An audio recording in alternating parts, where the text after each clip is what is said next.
ಸಖತ್ ಖಾರ ಬಣ್ಣ ಮತ್ತು ರುಚಿ ಆಚಿ ಚಿಲ್ಲಿ ಪೌಡರ್. ಕುರ್ಚಿ ಕದನದ ಮಧ್ಯೆ ಡಿಕೆ ಶಿವಕುಮಾರ್ ಈಗಾಗಲೇ ಒಂದು ಟ್ವೀಟ್ ಮಾಡಿದ್ದಾರೆ. ಆ ಟ್ವೀಟ್ ಇದೀಗ ರಾಜ್ಯದಲ್ಲಿ ಸಾಕಷ್ಟು ಸಂಚಲನವನ್ನ ಸೃಷ್ಟಿ ಮಾಡಿದೆ.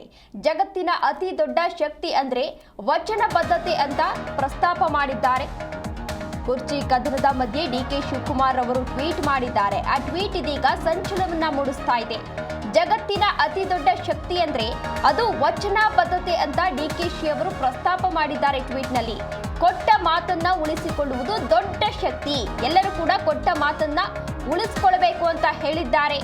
ನಾನೇ ಆಗ್ಲಿ ಯಾರೇ ಆದ್ರೂ ಕೂಡ ಕೊಟ್ಟ ಮಾತನ್ನ ಉಳಿಸ್ಕೊಳ್ಬೇಕು. ಜಡ್ಜ್ ಆಗ್ಲಿ, ಅಧ್ಯಕ್ಷರಾಗ್ಲಿ ಅಥವಾ ನಾನೇ ಆಗ್ಲಿ ಬೇರೆ ಯಾರೇ ಆಗಿರ್ಲಿ ನುಡಿದಂತೆ ನಡೆದುಕೊಳ್ಬೇಕು, ಕೊಟ್ಟ ಮಾತನ್ನ ಉಳಿಸ್ಕೊಳ್ಬೇಕು ಅಂತ ಡಿಸಿಎಂ ಡಿಕೆ ಶಿವಕುಮಾರ್ ಅವರು ಇದೀಗ ಟ್ವೀಟ್ ಮಾಡಿದ್ದಾರೆ. ಮಾತಿನ ಶಕ್ತಿಯೇ ವಿಶ್ವದ ಶಕ್ತಿ ಎಂದು ಡಿಕೆಶಿ ಇದೀಗ ಎಕ್ಸ್ ನಲ್ಲಿ ಪೋಸ್ಟ್ ಮಾಡಿದ್ದಾರೆ. ಈ ವಿಚಾರ ಇದೀಗ ಸಾಕಷ್ಟು ಚರ್ಚೆಗೆ ಗ್ರಾಸವಾಗಿದೆ. ಕೊಟ್ಟ ಮಾತನ್ನ ಉಳಿಸಿಕೊಳ್ಳುವುದೇ ವಿಶ್ವದ ದೊಡ್ಡ ಶಕ್ತಿ ಅಂತ ಹೇಳಿ ಎಕ್ಸ್ ನಲ್ಲಿ ಟ್ವೀಟ್ ಮಾಡುವ ಮೂಲಕ ಡಿಕೆಶಿ ಇದೀಗ ಪ್ರಸ್ತಾಪ ಮಾಡಿದ್ದಾರೆ. ಕೊಟ್ಟ ಮಾತು ಉಳಿಸಿಕೊಳ್ಳುವುದೇ ವಿಶ್ವದ ದೊಡ್ಡ ಶಕ್ತಿ, ಮಾತಿನ ಶಕ್ತಿಯೇ ವಿಶ್ವದ ಶಕ್ತಿ ಅಂತ ಹೇಳಿ ಡಿಸಿಎಂ ಡಿಕೆ ಶಿವಕುಮಾರ್ ಅವರು ಇದೀಗ ಎಕ್ಸ್ ನಲ್ಲಿ ಪೋಸ್ಟ್ ಮಾಡಿದ್ದಾರೆ.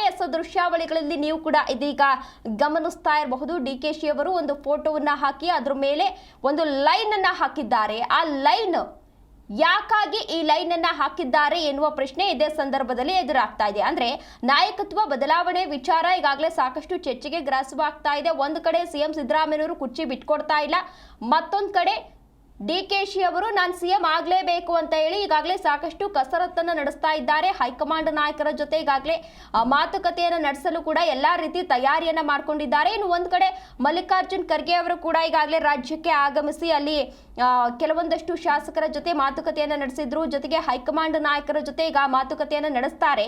ಅದಾದ ಬಳಿಕ ಇದೀಗ ಡಿಸಿಎಂ ಡಿಕೆ ಶಿವಕುಮಾರ್ ಅವರು ಈ ರೀತಿಯಾಗಿ ಪೋಸ್ಟ್ ಮಾಡಿರೋದು ಸಾಕಷ್ಟು ಕುತೂಹಲವನ್ನ ಮೂಡಿಸ್ತಾ ಇದೆ. ಅಂದ್ರೆ ಏನು 2.5 ವರ್ಷ ಕಂಪ್ಲೀಟ್ ಆದಂತಹ ಸಂದರ್ಭದಲ್ಲಿ, ಅಂದ್ರೆ ಸರ್ಕಾರ ಆಡಳಿತಕ್ಕೆ ಬಂದಂತಹ ಸಂದರ್ಭದಲ್ಲಿ ಅಧಿಕಾರ ಹಂಚಿಕೆ ಮಾತನಾಡ್ಕೊಂಡಿದ್ರ ಹೈಕಮಾಂಡ್ ನಾಯಕರು ಎನ್ನುವ ಪ್ರಶ್ನೆ ಎದುರಾಗ್ತಾ ಇದೆ. ಜೊತೆಗೆ ಹೈಕಮಾಂಡ್ ನಾಯಕರು ಸಿಎಂ ಹಾಗೂ ಡಿಸಿಎಂ ಅವರನ್ನ ಮೀಟಿಂಗ್ ಕರೆದಂತಹ ಸಂದರ್ಭದಲ್ಲಿ ಈ ಮಾತನ್ನ ಮರಿಬಾರ್ದು, ವಚನ ಭ್ರಷ್ಟರಾಗಬಾರ್ದು ಅನ್ನೋ ರೀತಿಯಲ್ಲಿ ಇವರು ಏನಾದ್ರೂ ಈ ರೀತಿಯಾಗಿ ಟ್ವೀಟ್ ಮಾಡಿದ್ರ ಎನ್ನುವ ಪ್ರಶ್ನೆ ಎದುರಾಗ್ತಾ ಇದೆ. ಅದ್ರ ಜೊತೆಗೆ ಇದು ಸಿಎಂ ಸಿದ್ದರಾಮಯ್ಯನವರಿಗೂ ಕೂಡ ಅನ್ವಯಿಸುತ್ತೆ ಅನ್ನಲಾಗ್ತಾ ಇದೆ. ಯಾಕೆ ಅಂತ ಅಂದ್ರೆ ಸಿಎಂ ಸಿದ್ದರಾಮಯ್ಯನವರು ಕೂಡ ಅಧಿಕಾರ ಹಂಚಿಕೆ ಸಂದರ್ಭದಲ್ಲಿ ಕೆಲವೊಂದಷ್ಟು ಮಾತುಗಳನ್ನ ಕೊಟ್ಟಿದ್ರೋ ಏನೋ ಗೊತ್ತಿಲ್ಲ, ಅವರು ಕೂಡ ಆ ಕೊಟ್ಟ ಮಾತಿನಂತೆ ನಡೆದುಕೊಳ್ಬೇಕು ಅಂತ ಹೇಳಿ ಈ ರೀತಿ ಮಾಡಿದ್ರ ಡಿಸಿಎಂ ಡಿಕೆ ಶಿವಕುಮಾರ್ ಎನ್ನುವ ಪ್ರಶ್ನೆ ಕೂಡ ಎದುರಾಗ್ತಾ ಇದೆ.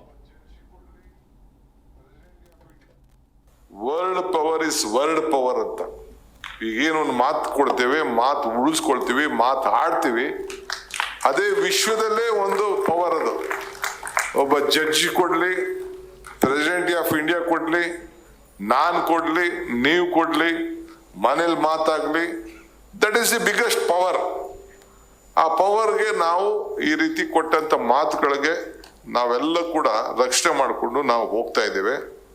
World power is world power ಅಂತ ಈಗೇನೊಂದು ಮಾತು ಕೊಡ್ತೇವೆ, ಮಾತು ಉಳಿಸ್ಕೊಳ್ತೀವಿ, ಮಾತು ಆಡ್ತೀವಿ, ಅದೇ ವಿಶ್ವದಲ್ಲೇ ಒಂದು ಪವರ್. ಅದು ಒಬ್ಬ ಜಡ್ಜಿ ಕೊಡ್ಲಿ, ಪ್ರೆಸಿಡೆಂಟ್ ಆಫ್ ಇಂಡಿಯಾ ಕೊಡ್ಲಿ, ನಾನು ಕೊಡ್ಲಿ, ನೀವು ಕೊಡ್ಲಿ, ಮನೇಲಿ ಮಾತಾಗ್ಲಿ, that is the biggest power.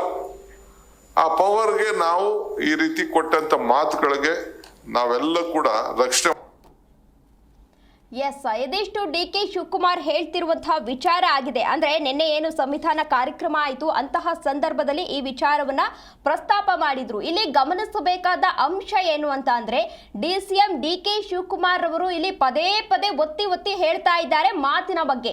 ಮಾತು ಯಾರೇ ಕೊಟ್ಟಿದ್ರು ಕೂಡ ಅದನ್ನ ಉಳಿಸ್ಕೊಳ್ಬೇಕು ಅಂತ ಇಲ್ಲಿ ಪದೇ ಪದೇ ಒತ್ತಿ ಹೇಳ್ತಾ ಇದ್ದಾರೆ. ಜೊತೆಗೆ ಇವತ್ತು ಮಾಡಿರುವಂತಹ ಟ್ವೀಟ್ ಕೂಡ ಸಾಕಷ್ಟು ಚರ್ಚೆಗೆ ಗ್ರಾಸವಾಗ್ತಾ ಇದೆ. ಅಂದ್ರೆ ಈ ಹಿಂದೆ ಡಿಸಿಎಂ ಡಿಕೆ ಶಿವಕುಮಾರ್ ಅವರು ಪದೇ ಬಹಿರಂಗವಾಗಿ ನಾಲಿಗೆಯನ್ನ ಹರಿಬಿಡ್ತಾ ಇದ್ರು, ತಮಗೆ ಏನನ್ಸುತ್ತೋ ಅದನ್ನ ಹೇಳ್ತಾ ಇದ್ರು. ಇದೀಗ ತುಂಬಾ ಎಚ್ಚರಿಕೆಯ ನಡೆಯನ್ನ ಇಟ್ಟಿದ್ದಾರೆ. ಅಂದ್ರೆ ತುಂಬಾ ಎಚ್ಚರಿಕೆಯಿಂದ ಎಲ್ಲವನ್ನ ಮಾತನಾಡ್ತಾ ಇದ್ದಾರೆ. ಹಾಗಾಗಿ ಸಾಕಷ್ಟು ಕುತೂಹಲವನ್ನ ಮೂಡಿಸ್ತಾ ಇದೆ. ಏನಾಗಿರಬಹುದು ಡಿಕೆಶಿ ಅವರ ನಡೆ ಅನ್ನೋ ಕುತೂಹಲ ಮೂಡಿಸ್ತಾ ಇದೆ. ಅಂದ್ರೆ ಇಲ್ಲಿ ಸಿಎಂ ಸಿದ್ದರಾಮಯ್ಯನವರಿಗೆ ಹೇಳ್ತಾ ಇದ್ದಾರಾ ಅಥವಾ ಹೈಕಮಾಂಡ್ ನಾಯಕರಿಗೆ ಹೇಳ್ತಾ ಇದ್ದಾರಾ, ಅವರು ಮಾತನ್ನ ಮರಿಬಾರ್ದು ಅನ್ನೋ ರೀತಿಯಲ್ಲಿ ಡಿಸಿಎಂ ಡಿಕೆ ಶಿವಕುಮಾರ್ ಅವರು ಹೇಳ್ತಾ ಇದ್ದಾರಾ ಎನ್ನುವ ಪ್ರಶ್ನೆ ಎದುರಾಗ್ತಾ ಇದೆ.